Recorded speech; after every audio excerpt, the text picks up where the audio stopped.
Сакам да биде јасно пред целата македонска јавност.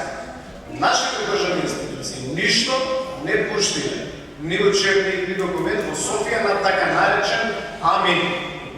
Лесно да ги фразирате работите такви како што видите дека се, но тоа е невистина, неточно.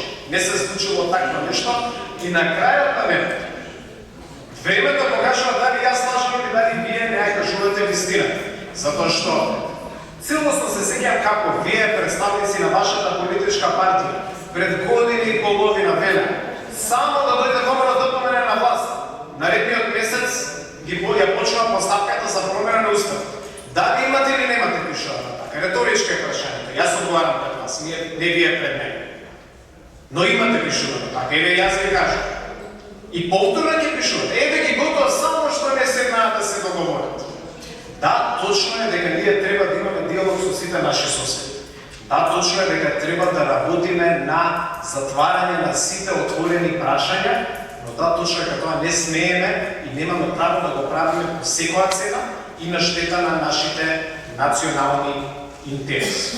И повторно ќе ви кажам, целосно верувам дека професорот Георгиев заедно со неговиот тим знаат како треба да функционираат, а тоа е слободно, независно и врз основа на знаењата и фактите кои што тие ги имаат на располагање. И тоа може да биде комисија која што долги години ќе работи, нема да може да постигне заклучок.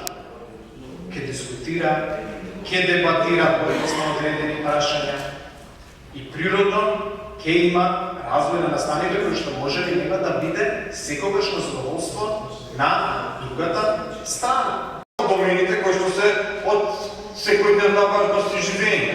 Значи ние не сме за преговарање за тоа дали учебниците треба да пишува дека окупатор е бугарскиот фашизам или дека тоа биле некакви си анонимни неандерталци од кои што веќе не постојат како народ и тие веќе не постојат. Администрацијата за историски прашања помеѓу Република Македонија и Бугарија преку францускиот предлог се пасираат во Република